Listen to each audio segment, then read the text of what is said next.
On July 26, 1974, 12-year-old Leslie Metcalfe was returning from the beach with her parents when they come across a decomposing body in the sand dunes. Upon closer look, they could see that the body is a woman, she has no clothes on, and that her hands are missing and her head is nearly decapitated. The body was 5'6", approximately 145 pounds, and estimated to be anywhere between 20 to 40 years old. She was lying on one side of the beach towel with her head rested on top of a folded pair of jeans and a blue bandana. Before being discovered, it's estimated that the body had been there anywhere between 10 days to 3 weeks. What's really odd about this is the body was located only 1 mile from a ranger station. On site, no weapons were found, but it's estimated that a shovel was used to try to remove the head.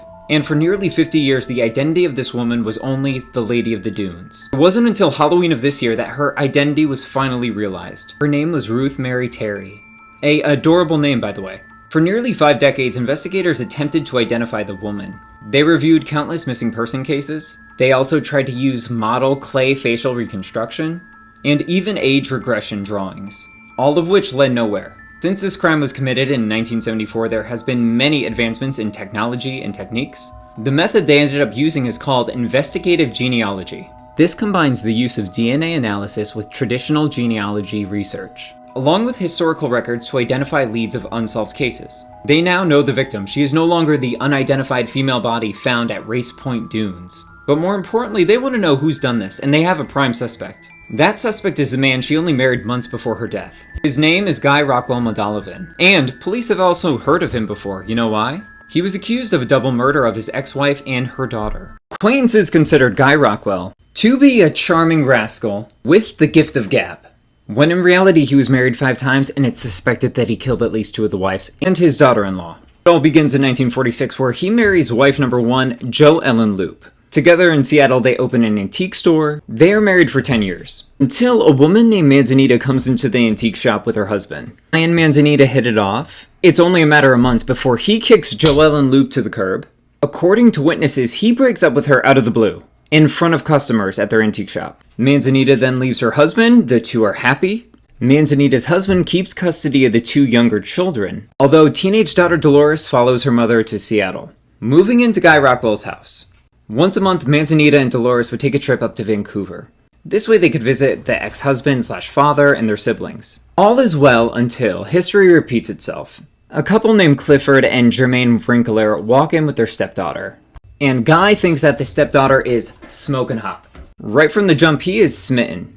Guy wants to be with the hot stepdaughter, Evelyn Emerson. A weird coincidence, wife number 2 and her daughter just stopped going up for their once-a-month visits to visit the ex-husband/father and their siblings/children. When the pair fail to visit in April, he's clearly concerned about his ex-wife and daughter. By May, the ex-husband calls Seattle police to report his wife and daughter missing. Authorities learned that Manzanita failed to show up for work on April 1st, and had not been seen since. And Dolores, a student at the University of Washington, also failed to show up for class on that same day. Police go to Guy and he claims that she's run off, so he's now filing for divorce. That divorce is granted on July 21st, 1960. Then only 8 days later, guess what happens? Guy marries the hot stepdaughter, Evelyn. Meanwhile, police don't go to the house of the missing wife and the daughter until August 1960, where they notice all of the women's clothes are there.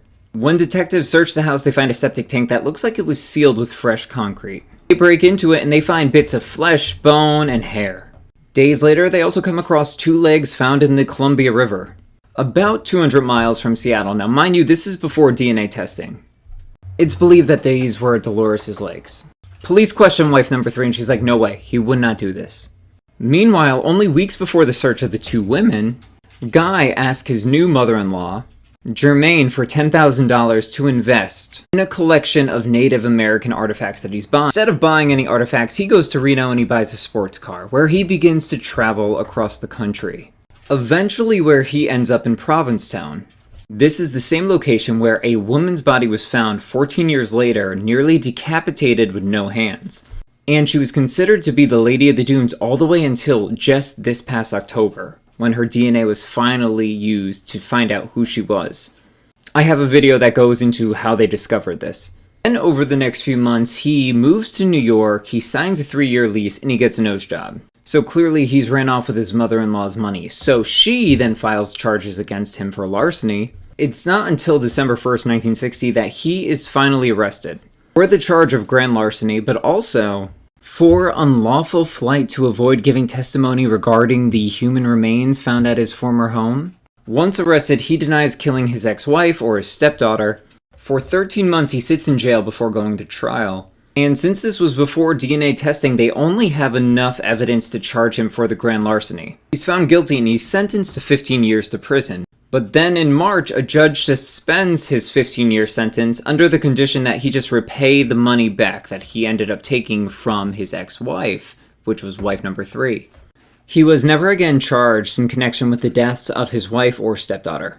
So he's out of jail, and it's believed that he goes back to Cape Cod in Provincetown, where he marries Ruth Mary Terry, the woman who is known as the Lady of the Dunes.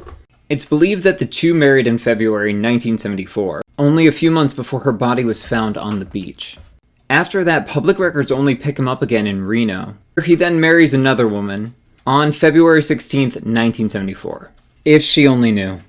He would live until the age of 78, until he would ultimately die on March 14th.